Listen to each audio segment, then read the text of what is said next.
అందరికీ నమస్తే నొల్లా welcome to MR media Telangana. నేను మీ రేఖను. నాది రైతు ప్రభుత్వం అన్నాడు. రైతులు తప్ప రైతుల నుంచి దోసుకునేటోళ్ళు ఉన్నారు. నాది పేదల ప్రభుత్వం అన్నాడు. పేదలు తప్ప దోసుక తినేటోళ్ళే ఉన్నారు. నాది ప్రజాప్రభుత్వం అన్నాడు. ఆ ప్రజాప్రభుత్వంలో ప్రజలే లేరు. మొత్తం మీద చెప్పుకుంటాం. ఇది పాయింట్. రైతుల గోసలు చూస్తున్నాం, రైతుల తిప్పలు చూస్తున్నాం. రైతులను ఏ విధంగా ముంచుతా ఉన్నది ఈ సర్కారు, రైతులను ఏ విధంగా ఆగం చేస్తూ ఉన్నది, అకాల వర్షాలకు పంట ఏ విధంగా ఆగమైతా ఉన్నది. 20-30 రోజులైనా కల్లాలల్లో పొద్దుతిరుగుడు కొనట్లేదు, మొక్కజొన్న ధాన్యం కొనట్లేదు, వడ్లు కొనట్లేదు, టార్పాలిన్ కవర్లు లేవు, ఇటు పోతే అవి బార్ధాన్లు లేవు, లారీలు లేవు. ఇగో ఇది ది గ్రేట్ మాది రైతు ప్రభుత్వం, రైతులను పెద్ద చేసే ప్రభుత్వం అని చెప్పుకున్న రేవంత్ అన్న పాలనలా ఈ ముచ్చట్లన్నీ రైతులు ఏ విధంగా రేవంత్ రెడ్డికి దీవనార్తులు పెడుతుండ్రు, ఈ కాంగ్రెస్ పాలనను ఏ విధంగా మెచ్చుకొని మెడల మీద వేసుకుంటుండ్రు, అన్ని ముచ్చట్లు ఈ వీడియోలో మనం మాట్లాడుకుందాము. నిజంగా రైతుల బాధలు చూస్తే మస్తు దుఃఖం వస్తూ ఉన్నది. ఒక్క సబ్స్క్రైబ్ చేసుకోండి. మీ ఒక్క సబ్స్క్రైబ్ నాకు ఎంతో సపోర్ట్ని ఇస్తుంది. మన ఛానల్ వ్యూవర్షిప్ రాకుండా, రీచ్ వెళ్ళకుండా రిపోర్ట్స్ కొడతా ఉన్నారు. ఆ రిపోర్ట్స్కు చెంపపెట్టి సమాధానం కావాలంటే కంపల్సరీ ఒక్క సబ్స్క్రైబ్ చేయండి అండ్ ఒక్క లైక్ అయితే చేయండి. ఇక ముచ్చట్లకు పోతే కేసీఆర్ 10,000 బిచ్చం ఎత్తాను, నేను అధికారంలోకి వస్తే 15,000 రూపాయలు ఇస్తా అని అన్నాడు. వ్యవసాయ కూలీలకు 12,000 ఇస్తా అని అన్నాడు. భూ యజమానులతో పాటు కౌలు రైతులకు కూడా 15,000 రూపాయలు ఇస్తా అన్నాడు. పంటల బోనస్ అన్నాడు. క్వింటాలకు 500 రూపాయలు అన్నాడు. ఇంకా ఎన్నో విధాల హామీలు ఇచ్చిండ్రు. 2 లక్షల ఏకకాల రుణమాఫీ అని అన్నాడు. ఈయన మనం చూసుకున్నట్లయితే రైతులను ఎన్ని విధాలు ఆగం చేస్తూ ఉన్నాడు. ప్రతి దానికి రైతులు లైన్లలో నిలబడాల్సిన పరిస్థితి. నీళ్ళ కోసం ఎదురు చూడాలి, కరెంటు కోసం ఎదురు చూడాలి, విత్తనాల కోసం ఎదురు చూడాలి. మళ్ళీ ఆ విత్తనాలు నకిలీ విత్తనాలు అయితే రైతే బలి కావాలి. రుణమాఫీ కోసం ఎదురు చూడాలి, రైతు భరోసా కోసం ఎదురు చూడాలి. కుటుంబ యజమాని జీవిడిస్తే బీఆర్ఎస్ ప్రభుత్వం హయాంలో 5 లక్షల రూపాయలు ఇచ్చేది రైతు బీమా కింద. ఇలా పంటల బీమా పథకం తీసుకొస్తున్నాడు. అదేడవైందో తెలియదు. 500 రూపాయల బోనస్ కోసము సన్నవడ్లు వేసుకొని పడిగాపులు కాయాలి. కనీసం ఆ సన్నవడ్లు కాదు కదా, కనీసం దొడ్డు వడ్లు కూడా కాంటా పెట్టిన పాపాన పోతలేరు. ఇయ్యల్లా రైతులను ఎన్ని విధాలు మోసం చేసుకుంటూ పోతా ఉన్నది రేవంత్ సర్కార్. ఎద్దేడ్చిన వ్యవసాయం, రైతేడ్చిన రాజ్యం బాగుపడది అని చెప్తారు. పాపం ఇలా రైతులను ఇన్ని విధాలు ఆగం చేస్తూ ఉన్నావు. యూరియా బస్తాల కోసం లైన్లలో నిలబడాలి, పచ్చి రొట్టె విత్తనాల కోసం లైన్లలో నిలబడాలి, ఏ పని కావాలన్నా లైన్లలో నిలబడాలి. గొడ్డు పోని, వ్యవసాయం పోని, గోద పోని, ఆడనన్న పోని రైతులందరూ ఆగం కావాల్సిన పరిస్థితి ఉన్నది. ఇక చాలా మంది రైతులు రేవంత్ రెడ్డి సర్కార్ను దుమ్మెత్తి పోస్తా ఉన్నారు, శాపనార్థాలు పెడతా ఉన్నారు. అనుకోవచ్చు పిల్లి శాపనార్థాలకు ఉట్లు దిగుపడతాయి అని అనుకోవచ్చు రేవంత్ రెడ్డి. అండ్ వాళ్ళు ఏడుస్తే నాకు మస్తు హ్యాపీ అవుతుంది అని చెప్పేసి మాట్లాడతాడు కదా. ఇలా నువ్వు ఏడ్చే రోజు కంపల్సరీ వస్తుంది అని చెప్పేసి రేవంత్ రెడ్డికి దీవనార్థులు పెడతా ఉన్నారు రైతన్నలు. చాలా జాగలల్లా నిలబడదామంటే జాగ లేదు, వాన పడతా ఉన్నది. మొక్కజొన్న పంట కొనుగోలు చేస్తలేరు, పొద్దుతిరుగుడు పంట కొనుగోలు చేస్తలేరు. సిద్దిపేట చూసుకున్నట్లయితే సిద్దిపేటలో అదే పరిస్థితి ఉన్నది. మెదక్ జిల్లా వ్యాప్తంగా పంటలు కొనుగోలు చేస్తలేరు, తెలంగాణ వ్యాప్తంగా పంటలు కొనుగోలు చేస్తలేరు. అమెరికా పోయిన మాజీ మంత్రి హరీష్ రావు గారు అక్కడ పోయిన అన్నదాత మీదనే ధ్యాస. అటు సివిల్ సప్లై శాఖ మంత్రికి అండ్ పొన్నం ప్రభాకర్కు ఫోన్ చేసి మాట్లాడరు, మెదక్ జిల్లా వ్యాప్తంగా కొంటలేరు అని చెప్పేసి. తెలంగాణ వ్యాప్తంగా ఇదే పరిస్థితి ఉన్నది. రైతులు నిండా ముంచుతా ఉన్నారు. చాలా జాగాలలో రైతులు రోడ్ల మీద బైఠాయిస్తా ఉన్నారు, రోడ్ల మీద నిరసనలు వ్యక్తం చేస్తూ ఉన్నారు. ఇగో అట్లాంటి వీడియోలు కొన్ని పట్టుకొచ్చినాం ఈ కొరకు. రైతుల ఆవేదన ఏంది, రైతుల బాధ ఏంది, ఇగో ఈ వీడియోలలో చూడండి. ఈ విధంగా ఉన్నది. రైతులను పట్టించుకున్నట్టు బిల్డప్ కొడతా ఉన్నారు, ఫోజులు కొడతా ఉన్నారు. ఏసీలల్లా అర్రలల్లా సల్ల గదలకుంటా బజ్జుంటా ఉన్నారు. ఎండల వ్యవసాయం తెస్తే తెలుస్తుంది, నాగలు బట్టి దున్నుతే తెలుస్తుంది. 6 కాలం కష్టం చేసి పంట వండిస్తే తెలుస్తుంది రైతు కష్టం ఏంది, రైతు బాధ ఏంది. ఆఖరికి కూర్చున్న కాడికి కడుపులకు వస్తుందని చెప్పి సంకలు గుద్దుకుంటా ఉన్నది ఈ సర్కారు. కానీ మొత్తం మీద రైతులను గోసగుచ్చుకుంటా ఉన్నది. ఏ జగలలో ఎట్లున్నది కొన్ని వీడియోలు మీ కోరు.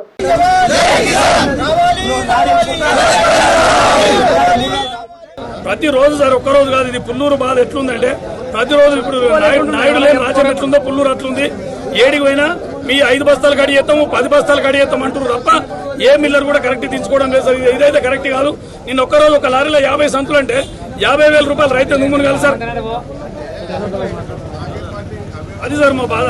50 సంతులు కడిగేస్తామన్నారు, మొన్న 10 సంతులకు రోజు ఇదే పని సార్.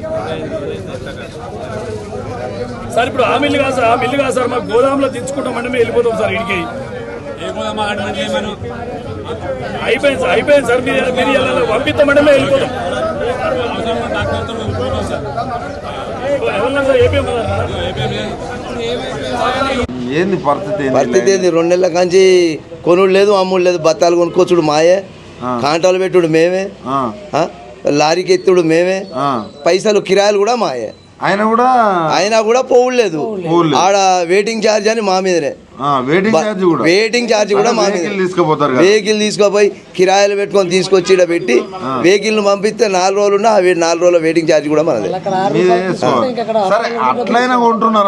అట్లా పోతే కదా అయ్యి 2 నెలల కాంచి పోవుడే లేదు ఈ తంబులు పెట్టుడు తంబుల కాడ కొట్టుకునుడు తిట్టుకునుడు వాళ్ళు ఇక్కడ ఉంటే తెలుస్తుంది వాళ్ళకు వాళ్ళు ఇక్కడ దిగి చూస్తే కదా పండిస్తున్నప్పుడు యూరియా ఎరువులు ఎక్కడిది మళ్ళా ఆన్లైన్ సిస్టమ్ పెట్టిండ్రు ఒకరికి పట్ట అయింది ఓని పట్ట కాలే వాడు పట్ట కానివాడు ఎక్కడ పోవాలి ఎవరిని అడగాలి పట్ట అయినోడు వానికే సరిపోతాండే ఎకరానికి 2 బత్తాలు 3 బత్తాలు ఇస్తే వానికే సరిపోతాండే వీడు కానివాడు ఎటు పోవాలి ఏం చేయాలి అక్కడ ఆ ఇబ్బంది ఇక్కడ ఈ ఇబ్బంది కాంగ్రెస్ వచ్చిన తర్వాత మీ రైతుల పరిస్థితి ఎట్లా ఉంది కాంగ్రెస్ వచ్చినాక ఇంకా దీనంగా దిగజారిపోయింది రైతులు మొత్తమే ఇక్కడ రాజెక్కడిది రైతే పిచ్చకుంటోడు అయిపోయాడు ఇక రైతు రాజెక్కడైతాడు రైతు రాజు ఎన్నడు కాదు పెద్ద పెద్ద మాటలు చెప్తారు వాళ్ళు రైతులకు ఆత్మగౌరవం ఉండాలి 15,000 ఇస్తామన్నారు ఎక్కడ 15,000 ఎక్కడిది 15,000 ఎక్కడ 6,000 ఇస్తాడు 6,000 కూడా 2 సార్లు గెలిచినాక ఒకసారి వేసిండు మొన్న ఒకసారి వేసిండు అంతే అవి కూడా రావట్లేదు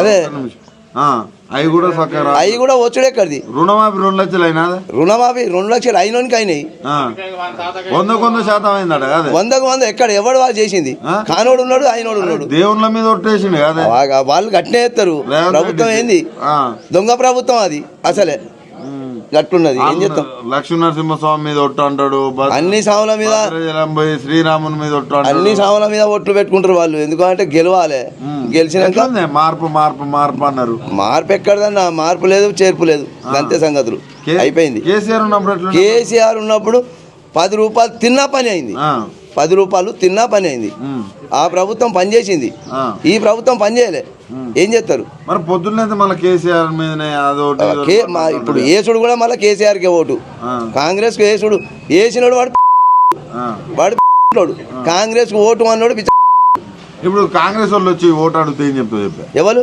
నేనా నీకు ఓటు వేయను అంట ఎందుకు అంటే నాకు చేసిన మోసానికి ఏసుడే తప్పు కోటి మందిని కోటీశ్వరాలను ఎత్తా అంటాడు ఎక్కడ ఏం చేసిండు ఎవరికి ఏం చేసిండు ఏది తులం బంగారం ఎవరికి ఇచ్చిండు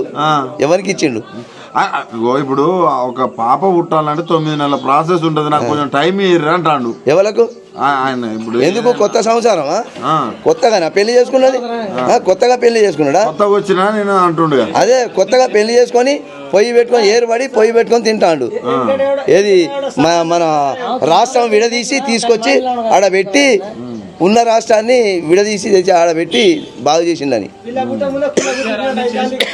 కేసీఆర్ చేసి మరి ఆయన ఏమంటుండే ఎక్కడ నన్ను అప్పన్న తెచ్చిద్దామంటే ఆయన దొంగను చూసినట్టు చూస్తారు అంటాడు మరి ఏం చేయంటావు దొంగను చూసినట్టు చూస్తాను అంటే చూడకపోతే ఏం చేస్తారు మరి ఎక్కడికైనా పోతే చెప్పులు చూసే నన్ను దొంగను చూసినట్టు చూస్తారు ఎవరు అప్పు కూడా ఇస్తలేరు అంటాడు మరి ఏం చేయండి అప్పు కూడా ఇస్తలేరు అంటే ఏం చేస్తావు చూడవాలి చెప్తుంది అది నువ్వు చేసే పనులు కాసి ఉంటున్నాయి నువ్వు చేసే పనులను బట్టే కదా చేసేది మార్పు అన్నారు ఎంత మంచిగా ఉంది మార్పు మంచిగా ఉన్నది సూపర్ డెవలప్ చేసి ఇంకో 5 ఏళ్ళు ఉంటా అంటాడు ఉంటే రైతులు ఇంకా 5 ఏళ్ళ ఉంటే పరిస్థితి రైతులు అమ్ముకోవాల్సిందే భూములు అమ్ముకోవాల్సిందే పంటలు మండే ఇక ఈ ఆన్లైన్ చేసుడు అది చేసుడు ఇది చేసుడు వాళ్ళు రైతులు అమ్ముకోవాల్సిందే తప్పది ఇబ్బంది ఉంది అయితే చాలా ఇబ్బంది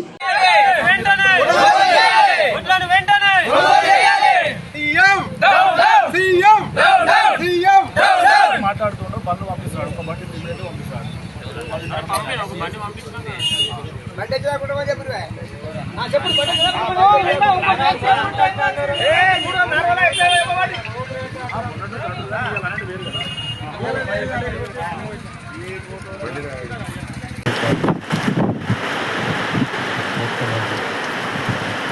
पार गया ఒకటి మంచిగా ఎట్లుంటే చెప్పాలా మరి లేకపోతే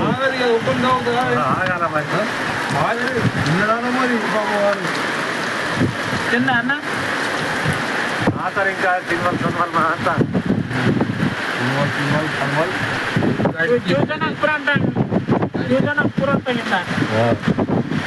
రైతులను పట్టించుకునే లేదు. రైతుకు అసలు ఎలాంటి సౌకర్యాలు కల్పిస్తలేడు.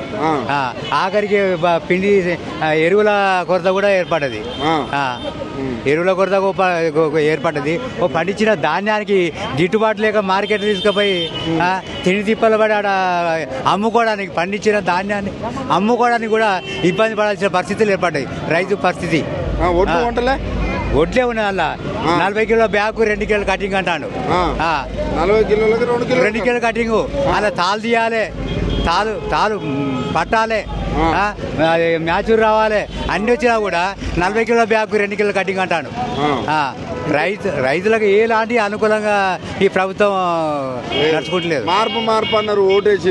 అయితే ఒక్కటేందంటే ఈ మార్పు వల్ల కేసీఆర్ కంటే అధికంగా చేస్తుండొచ్చు.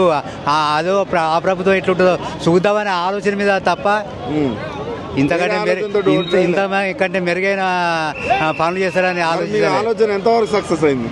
కాలే నష్టపోయినాం. మహిళల్ని కోటీశ్వరాలు చేస్తా అంటాడు, రైతును రాజు చేస్తా అంటాడు. రైతు రాజు ఎక్కడిది? పండించిన కనీసం గిట్టుబాటు ధర కూడా అనుకూలంగా లేదు. బోనస్లు అంటాడు. బోనస్ ఎక్కడిది? అంతా కుంటుపడ్డట్టు ఉన్నది. రైతులు ఇలా మార్కెట్ల ధాన్యాలు పోసి ఆడ 10-15 రోజులు పండించిన దానికంటే ఇంకెక్కువ ఇబ్బంది పడాల్సి వస్తుంది. తెలంగాణ రైతులు బతికే పరిస్థితి ఉందా? లేదు. అసలు రైతుల గురించి పట్టించుకునే నాదు అసలు కరెక్ట్ కాదు ఈ ప్రభుత్వం రైతులకు. కనీసం పంటకు నీళ్ళు ఇస్తుందా? నీళ్లు పక్క పెట్టు, పండించిన వాటికే గిట్టుబాటు లేక మార్కెట్లో పోసుకొని ఆడ పడిగాపులు కాస్తారు రైతులు. పంట పోసి 10 రోజులు అవుతుంది. ఆఖరికి బడికి ఇప్పటి వరకు కూడా ఆ రాసుల కాడికి వచ్చి మ్యాచ్ చూసింది లేదు. ఒకవేళ చూసిన వాటికి బాధని చూడలేదు. నిన్న మొన్న వర్షాలు వచ్చినాయి, ఇంకా ఘోరం పరిస్థితి. ఒకటి ఏడుతాడు రైతులు. ఈ మబ్బును చూసి ఆ రోజు తిండి బంద్ అవుతాడు. ఆ కోపం మీద ఈ కోపం మీద ఒక పెగ్గు ఎక్కువేసి పంటారు. రైతులకు అన్ని అనుకూలమైన పరిస్థితులు ఉండే. రైతు బీమా, ఒకవేళ రైతు అనారోగ్యంగా కానీ ఏదైనా చనిపోతే ఆదుకునే పరిస్థితి ఉండే రైతు కుటుంబం. అట్లాంటి బీమా లేదు. ఈ పండించిన అది కూడా కరెక్ట్.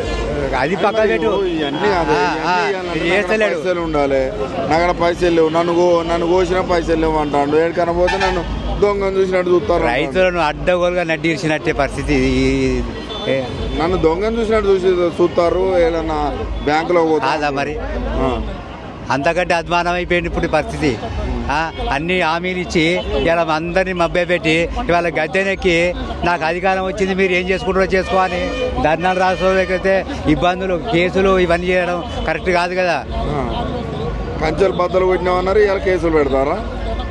అంతే కదా. ఇవాళ ధర్నా రాష్ట్రంలో కాంగ్రెస్ వాళ్ళకి అసలు ఓటేసుడు కాదు, తిరగనియరు.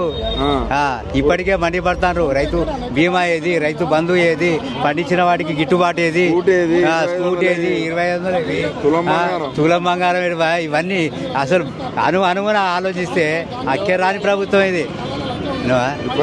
ఇబ్బంది, చాలా ఇబ్బంది. మాట్లాడు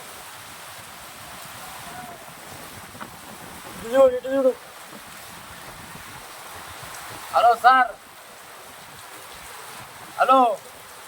ఇదేం కష్టం సార్, ఇది ఏం బాధ, ఇది ఏడ ఉందామంటే జాగా లేదు, ఏం లేదు, ఏడ వండుకోరు, ఏడ లేదు.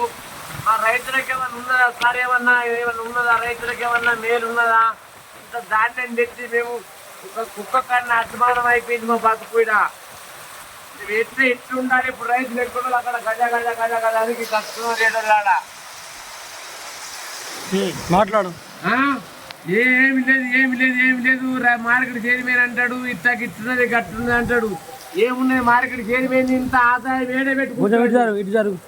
ఎక్కడ పెట్టుకుంటాడు? మార్కెట్ చైర్మన్ ఇంత ఆదాయం ఎక్కడే పెట్టుకుంటాడు? మార్కెట్కి ఏమో ఆదాయం లేదా? గోదాము కట్టించడానికి లేదా? రైతులకేమో ఇసాచి పౌరం లేదా? ఒక నీళ్ళ ఆదాయం ఉన్నదా? ఏం ఆదాయం ఉన్నది? ఏం ఆదాయం ఉన్నది? ఏమున్నది రైతుకు? ఇంత కష్టపడి ఇంత పండించి ఎన్నో కష్టాలకెళ్ళి మేము వీడికి వచ్చి తెచ్చిపోతే మాకు మన్ను గతి అవుతుంది. మమ్మల్ని కుక్కకున్న ఇలువ కుక్కకున్నది ఇల్లు, కానీ మాకు ఇలువ లేకుండా చెప్తున్నాడు రైతుకు. ఇంత ఘోరం సార్, ఇంత ఘోరం బతుకు వర్షంలా.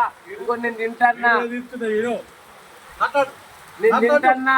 తినంగా ఇక్కడ వర్షం కొడితే రేకుల కింద చూసేవు రాయిడా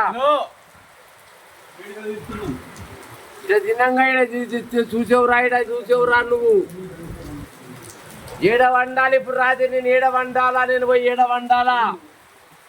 నా పండే స్థలం చూపవా? ఇప్పుడు ఇంతమంది రైతులు ఏడికి పోయి పండాలా? ఏడ వండాలా? అదొక్కటి మాకు సాయం చేయి సార్. ఇప్పుడు సారు కరెక్ట్ సార్, మాకు సాయం చేయి. ఇప్పుడు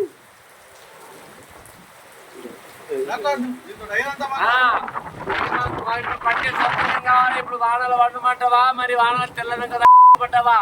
మరి చచ్చిపోతా రేపు. నేను లీటర్ మందు కొనుక్కు అందుకుంటా, తాగుతా, చచ్చిపోతా. రేపు ఎవరి మీద పడుతుంది, ఎవరు ఏమవుతారు అది దేవునికి తెలుసు, మీకు తెలుసు. ఇక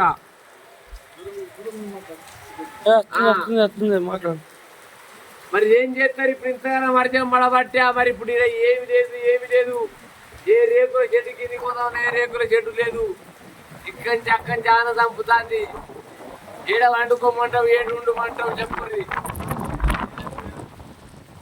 ఏమి లేదని అంటే మేము రాకపోతుంటే కదా. మరి అది కూడా మీ దేవు, మీ పుణ్యము, మీ దయా, మీకు ఇష్టం ఇచ్చినట్టు ఏది సారిగా మీ దండం పెడతా. ఈ పాదాలకు వందనాలు దండాలు పెడతా. కానీ సారు ఈ బతికిన దానికన్నా లాభం లేదు. తాగి చచ్చిపోతేనే మేలు ఉన్నది మాకు. ఇట్లా అంతకన్నా ఏమి లేదు రైతులకు. ఈ కష్టానికి బతకలేదు సార్. ఇక రేపు ఆడంటాడు చడిచినాయి, నేను గోనా అని ఆడంటాడు. ఇక నేను రావట్టి వచ్చి పంట పట్టినా ఇంకెన్ని రోజులు వండాలి? నేను రోజు 3 లారీలు తింటాను. ఇలా 3 లారీలు పెట్టిండు. 3 లారీలు తగ్గుతాయి. 30 లారీ ఒక్క రోజు పెడితే ఇంత సరుకు లారిపోతుంది. రైతులు వెళ్ళిపోతారు, మళ్ళీ పంటేసుకుంటారు. ఏడ వండుకోడు. మాకు ఒక స్థలం చూపెట్టు. ఏడ నచ్చి సార్ దండం పెట్టా, ఒక స్థలం చూపెట్టు. వందన చేత నీ పాదాలకు వందన చేత మాకు ఒక స్థలం చూపెట్టు. వండి ఏడ వండుకోమంటావు ఈ వాడలయ్యా?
అయితే